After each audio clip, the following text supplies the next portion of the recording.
Well done, let's introduce ourselves. In this YouTube video, we're going to take a look at the Explorer Pro 4K HI action camera. The 4K HI means that it's horizontally interpolated, so its resolution is actually recorded at 2880x2160. And that aspect ratio is only 1.33, and 16:9 is 1.77. So it stretches it out, and that's how it fits your screen. This camera is capable of a lot of different resolutions, but we'll mainly take a look at 4K HI, and I'm going to upload it to YouTube in 4K. So if you have a better than 1080p monitor, you can make use of that. Otherwise, you just watch it at 1080p. Oh my goodness. Pretty cool, am I right? Is that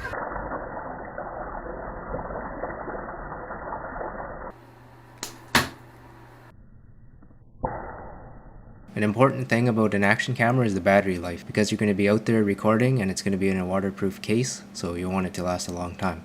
At 4K HI, it can record about 55 minutes continuous, which is okay for most things, but you'll probably want to keep it charged between shots. I want to go over some important features about this thing. It's got the Novatech 96660 chipset. It functions as a car DVR no problem. But the strange thing is they didn't put in a button or a shock sensor programming so that it saves the video into another folder if you get into an accident. So just be aware of that. If you're going to use it as a car DVR, you won't be able to save the videos. You'll have to save them as soon as you get home. Otherwise, they might get overwritten. Now this is probably the most important feature of this action camera. It uses the new Sony IMX117 CMOS Sensor, 12.4 megapixels. This new sensor pulls in 35% more light than the previous sensor, and that previous sensor was used in the Firefly 6S. So the old sensor is 12.4 megapixels as well, so they perform similarly in the day, but the new sensor that's in the Explorer Pro is a lot better at nighttime. If you have a little bit of light, this thing will pick it up, and you'll be able to see what's out there. So in this dark corridor, you can see all the details, but with an iPhone 6S, you can't see any of that. So this new Sony CMOS sensor definitely makes this camera a lot better at nighttime. So if you're filming in a very dark place, like action scenes and stuff, you can pick up a lot of detail and see a lot of things that you wouldn't be able to capture with a normal sensor. Now the second most important thing about this is the 2-inch LCD screen. If you don't have a screen on your action camera, you won't be able to change the settings easily, and you won't be able to see what you're filming. So just due to the LCD screen, I use this one a lot more than the Firefly 6S. I really try not to use the Firefly 6S because you got to get your phone out, you got to connect to Wi-Fi, it takes a long time, and you don't have that kind of time when you're out there and filming stuff. And then the third thing is the wide angle lens. It's got a 120 degree wide angle lens, and that's horizontal view angle. It's not diagonal. They say it's 170, but that's probably just diagonal. The Firefly 6S has a 100 degree horizontal view angle, so it's a lot less. That extra 20 degrees gets you way more. And that's adjustable too, so if you don't like the fisheye look of it, you can reduce that. And this thing supports a 64 gigabyte micro SD card, and that gives you about 2 hours and 45 minutes at 4K HI. This one has the Wi-Fi remote feature as well, but I don't like using it because it only works for resolutions of 1080p and down. So if you're recording at 4K or 2.5K, you can't make use of that. And that's what makes the Firefly 6S so useless. If you want to frame your shot, you got to switch to 1080p, frame your shot, then switch it back to 4K, which is difficult to do because it doesn't have the LCD screen. You got to go to the front of it, change the settings, check your phone, and adjust, and then change the settings back to 4K. And when you change the settings back to 4K, your phone disconnects, so it's pretty useless to have that Wi-Fi remote on a camera that's supposed to film 4K but can't connect to 4K. If you don't need to see what you're filming and you have a lot of time for setup, then the 6S works great, but the 6S was just useless to me because I want to see what I'm actually filming. video start? And here we just take a quick look at a time-lapse video recorded on the Explorer Pro at 2.5K. It can't do 4K, but it can do 2.5K and down.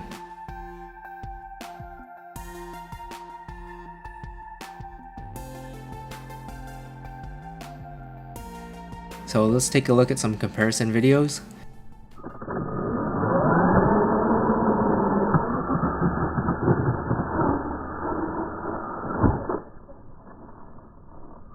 I've got the Explorer Pro on an RC car, and it looks pretty good. It's a little shaky because I didn't mount it very solid, but it looks pretty cool. The 6S also looks pretty good, but they're both equally shaky, and the gyro stabilization can't really fix that much shake.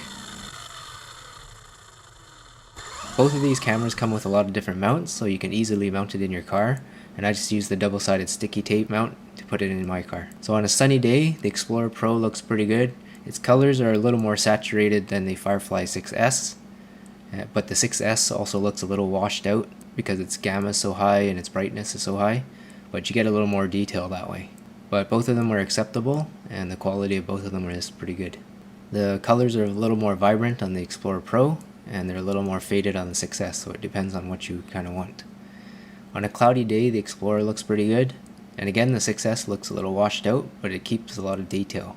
The Explorer Pro has more contrast, and it starts to saturate your colors. And then in the evening, when the sun starts to go down, the Firefly 6S still has enough light, so it still looks pretty good, and the Explorer Pro is still working pretty well. But you start to saturate too much and you start to lose some detail with the Explorer Pro. So you might want to stick with the 6S if you want lots of detail. And then at nighttime is where the Explorer Pro's sensor shows how sensitive it is and brings in a lot of detail. Along with that detail, it's going to bring in some glaring from the lights, but I'd rather have the extra detail than not. The Firefly 6S is still pretty sensitive and it brings in a lot of light at night, and it works fine as a car DVR. It just doesn't pull in the really dark scenes that well. But as a car DVR, I'd probably use the Explorer Pro because I want the extra detail. Now we'll compare the Explorer Pro against an iPhone 6S because everyone knows the 6S has a pretty good camera. We're at a mall and it's pretty sunny, and the Explorer Pro has a wide angle lens, so you're going to see a lot more to the left and right. You can read a lot of small text. The iPhone 6S has a very small view angle when you're recording video. That makes it hard to capture the entire scene. As you can see, the Explorer Pro has some fisheye going on. That's what allows you to capture the entire scene into a 16:9 video. Of course, the iPhone 6S quality is very good, but you can see that the Explorer Pro isn't that much worse, so it works pretty well as an action camera that's handheld. Now here we're in the Walking Dead attraction, and we're in this dark corridor, and I want to show you that the Explorer Pro brings in way more detail, as you can see, compared to the iPhone 6S, which is a pretty good camera, but apparently it's not very good at nighttime shots or low light scenes. So if you're going to be filming stuff at night and you want to have more view angle, the Explorer Pro is definitely the one to go with, and it's my preferred camera because of the low light and that LCD screen.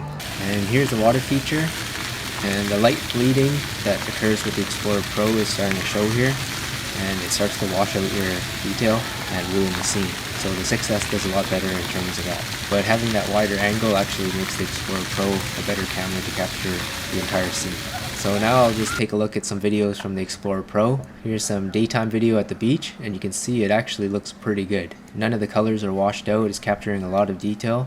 Now here's a quick video it captured of some flooding action. You're going to miss a lot of stuff if you don't have that wide angle lens and you don't have the LCD screen to frame your shot. So this is the perfect camera to bring with you on vacations and stuff because it's got that LCD screen. If you see something you want to videotape, you can just pull it out, start recording, no problem. And here's some more low light action scenes. It's a little bit of shaking, but it works pretty well for this. It pulls in a lot of light, so anything that you can see, it'll be able to capture. It actually sees more than the human eye. So it's actually capturing more than you can actually see, and that's what makes it so great. And here's a quick trip on the Starway escalator at night.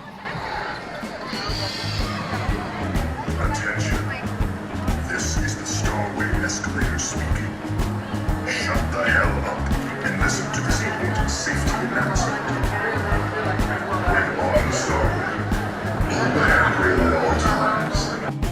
And here's some more video of the Explorer Pro as a DVR. It's got that LCD screen, so it's easy to set it up and change the settings, make sure you're recording. The Firefly 6S actually is very poor in terms of that because the LCD screen's on the front. So if you set it up as a DVR, you can't tell that it's actually recording, and as a DVR you want to be able to confirm that you're recording, so the LCD screen's perfect. And then you can get the LCD screen to go to sleep after 30 seconds, a minute, or 3 minutes, so you don't see any lights blinking or anything. Here's the DVR in the daytime on the freeway. It brings in some good 4K video, and in the daytime you've got enough light so you can capture those license plates nice and crisp. When you pause it, the video won't have any blurring or ghosting going on, so you can read the text off the license plates no problem. So you want to mount the Explorer Pro on the side of your motorcycle? I think it works pretty well at nighttime and in the day, whether it's dry or if it's raining. Here's a big splash seen from inside using the B40 DVR, and we'll take a look at how it looks from the Explorer Pro mounted on the side, right in front of the splash. I think the waterproof case works pretty well, so you wouldn't have a problem mounting this on the side of your motorcycle, as long as you don't need more than 55 minutes of runtime. The rain messes up the image, but it's still usable. When it's dry, it's fine, it looks pretty good, and the gyro helps stabilize the video, and even at nighttime when it's dry, it still works pretty well. But again, the rain will mess up the image a bit, but the footage is still also usable. So if you want to mount this on the side of your motorcycle, go ahead. I think it'll work great. Just make sure you have a full charge and you don't have to ride any longer than 55 minutes. And here's a quick video at nighttime in the city, and again you can see how good the low light performance is. And here's a video at nighttime in the rain, it still looks pretty good. And here's a nighttime video on the freeway. You can see everything that the headlights light up, and the street lights also help quite a bit. Anything that has light hitting it, you can see it. And that's what makes this action camera so great. So in conclusion, even though it's not true 4K and the video isn't as good as the 6S sometimes, the video is a lot better at nighttime in low light situations, and it works a lot better indoors and at night. So just because it has the LCD screen and the low light performance, it's my preferred camera, even though its battery life isn't as good. But if you bring a charger with you, you can plug it in and charge it between recordings, and it's not a problem. So definitely consider the Explorer Pro if you're thinking of getting it. It's a great camera and it does exactly what it advertises. So that review should show you how well the Explorer Pro works in all sorts of lighting conditions and all sorts of scenes. It's not a perfect camera, but for less than $100 it's not bad. There's some noise at nighttime, and sometimes there's some white little sparkles and noise, but other than that, it's a pretty good camera. You have to hold the on button for 4 seconds to turn it on, which is kind of annoying, but you can't have everything for less than $100, right? So if you're happy with the video quality of this thing, definitely purchase it. I'll leave a link in the description. I hope that helps, and thanks for watching.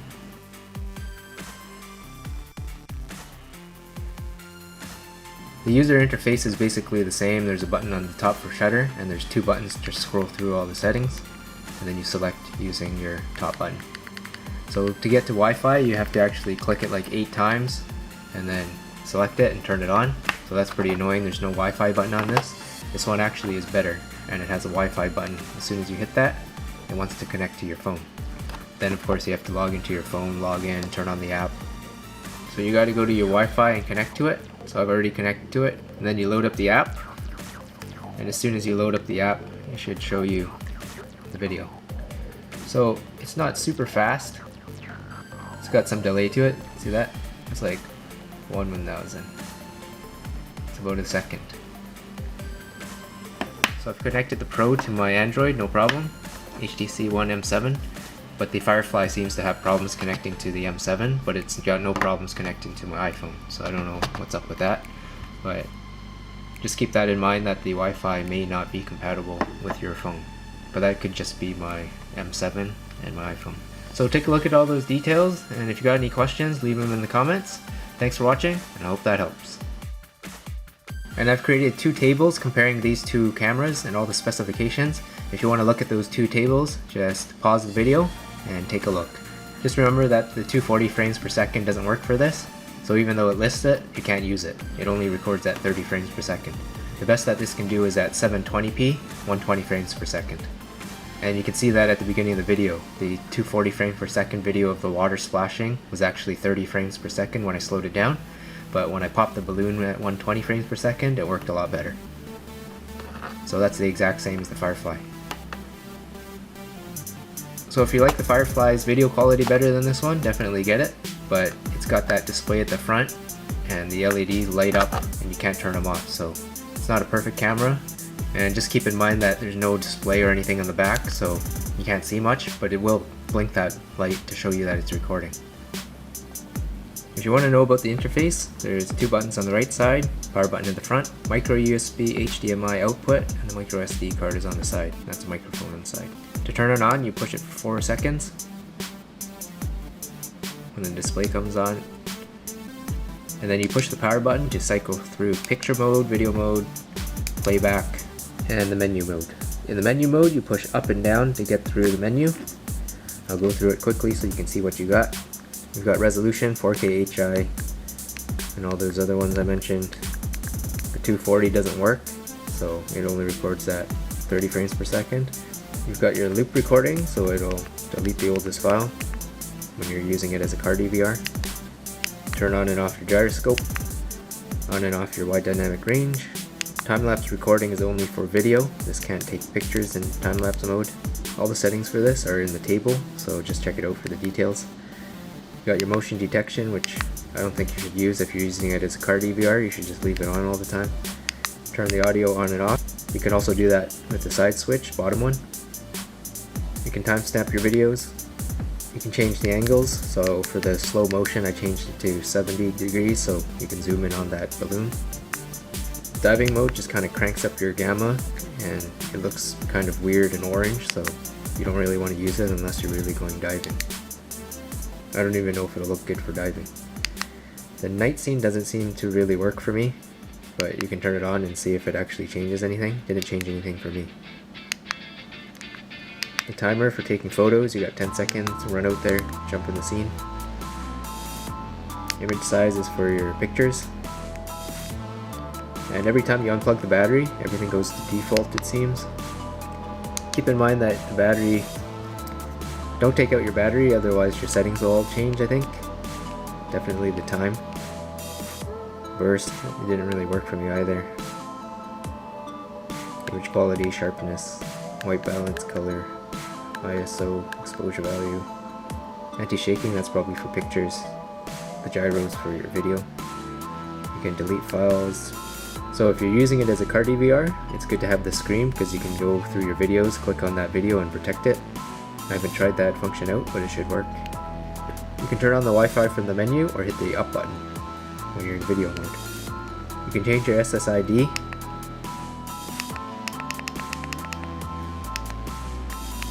Change your password, change the time and date.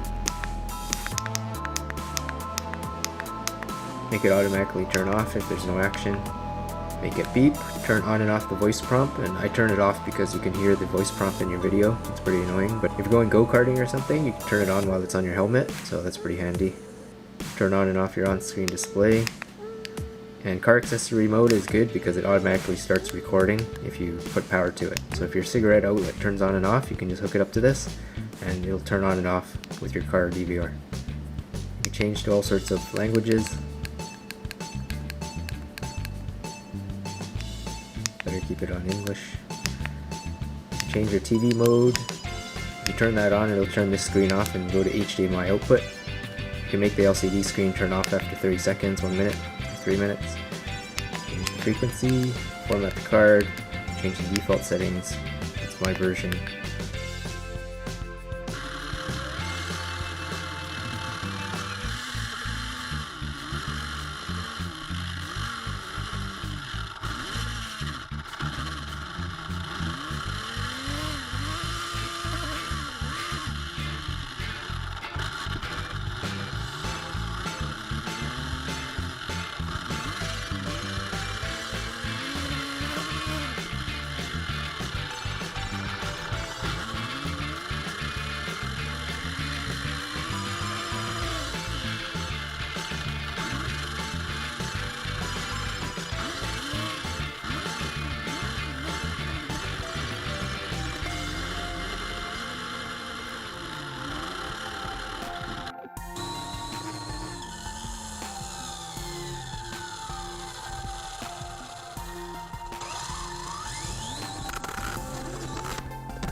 So I hope you enjoyed that quick little video. That was pretty fun. That's what action cams are all about. Lots of fun. So we did some wheelies. We lost some control there and crashed it. That was crazy. This thing, look. So that crash did some pretty good numbers on these tower struts, but these are my custom aluminum tower struts, so it's just made it a little more aerodynamic. And this is my crash bar, just in case I tumble around. So they work pretty well too. They bent themselves in to the point where they're rubbing against the tire, and that's just going to protect the tires from breaking. Because a lot of times this stupid thing kept crashing into the tire like this when it would hit, and would break the lower control arms, and that's why you see all that thread and CA holding it together. Because I didn't want to wait 3 weeks to buy one, so I just repaired it myself.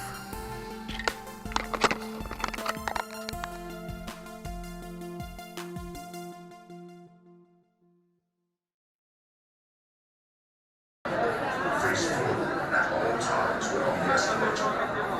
Do not look at the hot curve on the opposite escalator. She's way out.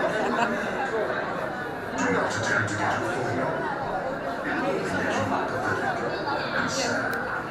Remain standing at all times while riding the snow. Please do not sit on the steps, or I will chew your ass up.